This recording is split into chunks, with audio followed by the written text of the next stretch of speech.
we're going to work on today is my $500 BMW. So I've got a 2000 BMW 328i I got from a dealer for $500 because the transmission was going bad in it. He didn't want to fix it. He bought it in with a lot of cars for some new dealership in Raleigh. Got it off of him pretty cheap. We just started tearing it apart, looking through it, pulled the transmission out of it, went through and replaced everything. I'll drop a little montage of pictures of what we've done so far because I didn't record this car as I was doing stuff. Basically what we did so far is I had vacuum leaks. There was check engine lights all over the place. The car was pretty much in bad shape. I've had a couple of these E46s and figured they're good flip cars because these kids, you put it out for sale, $3 grand, they'll snatch it up in a minute. Any BMW that a kid can get under, say $5 grand, they're king of the world. So got all that done, went through, fixed all the vacuum lines, replaced all the sensors, all the plugs, pretty much went through the whole top end of the motor. Deleted the CCV, put a catch can on it, and all the little odd and end stuff. Overall, I've probably got so far about $1,500 in rebuilding this thing so far. And what we've got now is to make it look good. It runs pretty good. Got to put my exhaust back on it. So I've got a little cheap aftermarket exhaust I'm gonna throw on it. Body kit, all that stuff. So what we're gonna do today is I've got the CSL kit that I'm putting on the car. Side skirts, rear bumper fit perfectly mounted right up to the factory locations. Very little fab work, I guess you could say, that had to be done to it. It is a 4-door, so of course I'm gonna try to make it look good to be a 4-door. So I've got the bumper set up over here. Of course, the front bumper, I opted to go a little bit cheaper on the front bumper when I ordered the kit versus the rest of it. And I'm kind of hating it because there's absolutely no attachment points to put it on. So you're having to take parts of your factory bumper off to put onto the fiberglass bumper to make it work. So what we're going to do is go look and see if we can't figure out how to bolt the crash bar to the bumper without having to go through the front or making it look bad, because the bumper's in actually fairly good shape when it shipped here, and I'll show you where we're at so far. Okay, so here we go. These pieces right here are the side pieces to your factory bumper that go on the insides right there. So you'll have to pop those off. They come off pretty easy. Just these little pieces here, you just snap them off, just pop them off the factory bumper, and you'll have to kind of sit them in place on the fiberglass bumper and just kind of fit them on there onto the car and see, make sure everything's level and straight. And what I've got done right now, I've just got double-sided tape holding it on. I got these clamps in place to keep it in place for the time being until I get this put here.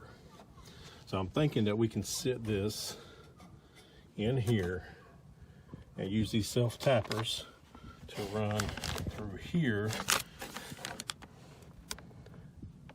to mount this to keep it in place. So let's give it a go. All right, so it's been a minute since the other day when we were working on this bumper. It started raining on me, so I had to quit. So here's what we got so far. I got the crash bar put on here. And the best way I could figure to do it without drilling into the top or the front where it's probably going to be noticeable was right here and right here on the bottom of the bar. That way it fits flush with this bottom lip here. Got a little bit of a bow there. Okay, so I tried a couple different resins to put these pieces on here.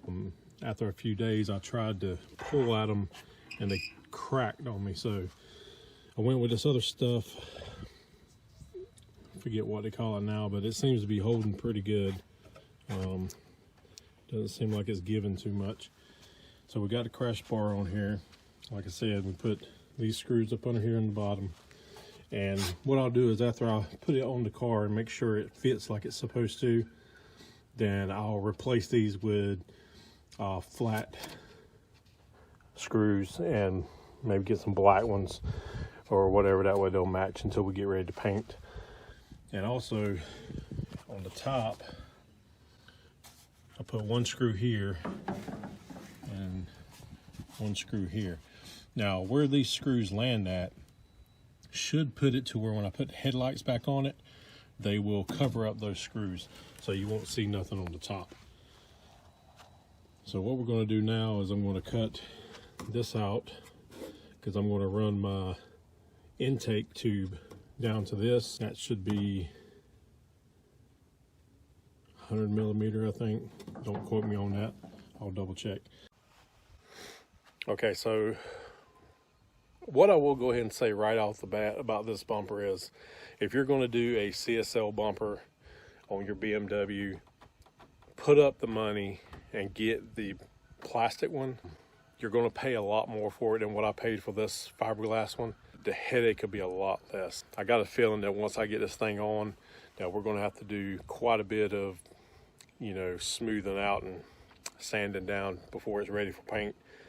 I mean, it'll look decent, but if you have in your budget to do a kit on a BMW, just fork it out and get the good stuff. My side skirts and my rear bumper are factory OEM parts from CSL, and other than a slight modification in the front of the side skirt where it's got like a locking tab, like it fits or snaps over something, I had to put a screw in it to get it to snap in. Other than that, they fit on there in the factory locations and it looks really good. Front bumper, however, is not.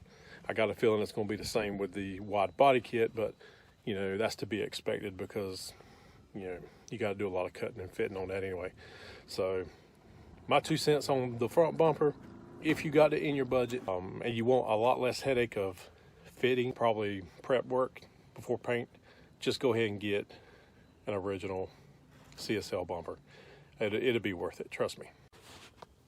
Okay, the other problem I'm running into is these pieces right here. This is where the screw goes up into the car to mount the crash bar.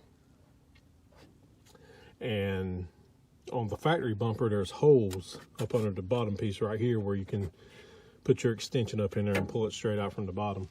And the way this bumper is formed, there is no real way to get up in there.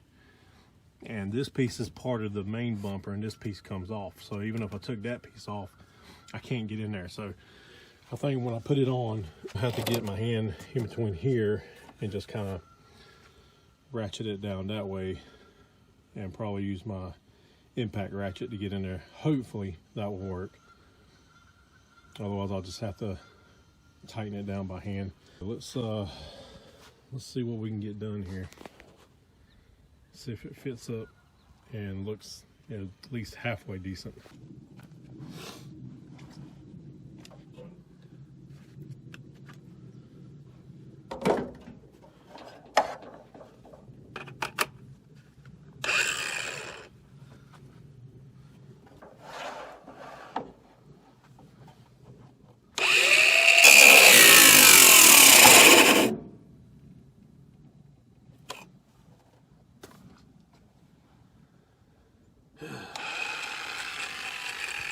Are you kidding me? Dadgummit.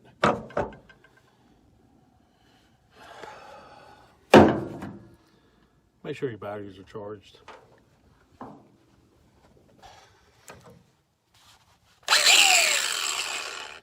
All right, take two.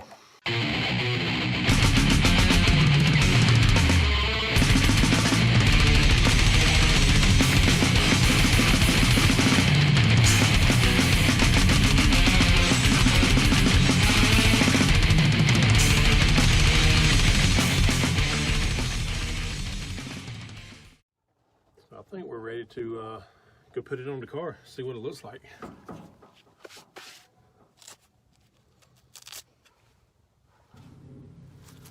All right, we got it sitting up there. It don't look too bad, but here's my issues. So if you see here, she's not fitting flush. So what I've got to do is I've got to loosen these screws right here, and that'll loosen this bracket, and I can flex the bumper back out a little bit My other issue is down here is where that longer screw goes. So I've got to probably get down up in here and tighten it up by hand. The only thing that sucks about that is every time I try to take this bumper off in the future or whatever, I'm gonna have to take the headlight out to get to it, because there's not much room down in there to work your hand in from the underside. I guess we'll have to figure that out whenever we cross that bridge. So let's see if we can get this thing a little bit more stretched out and line it up with that fender.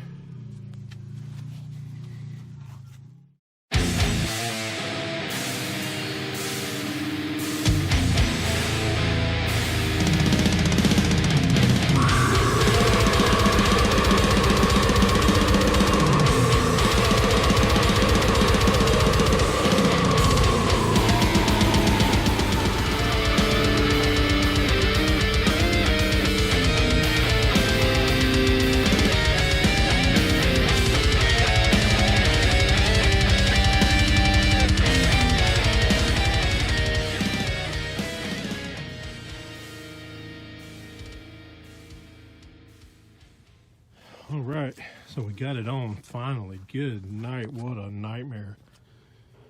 I'm just gonna tell you straight up, if you're gonna get a CSL bumper, or really at this point, any kind of bumper for your BMW, put the money in it, get a good one, because this thing was a pain in the butt.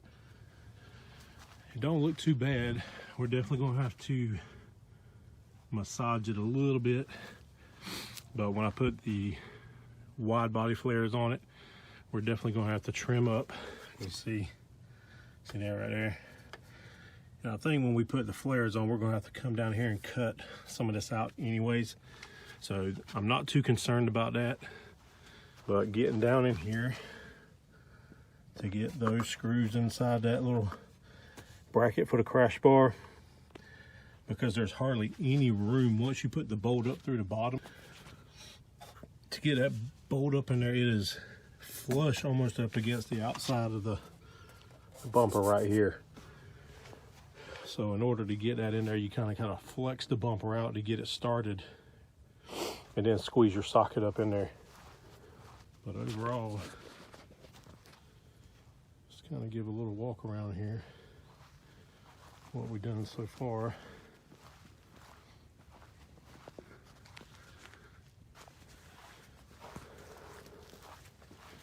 And in the back bumper fit perfect. It slid right on, right into the factory locations. No issues.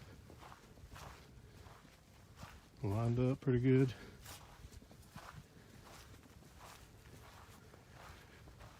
So yeah, that's where we're at. But I'm gonna have to break this video down, because this one's probably gonna be all chopped up, because between the rain and just the weather sucking in North Carolina the last couple weeks, hadn't been able to do hardly nothing. So we will get back at it. So yeah, y'all make sure you like, subscribe, and follow this build. We're gonna make it work one way or the other. So we'll see you on the next one.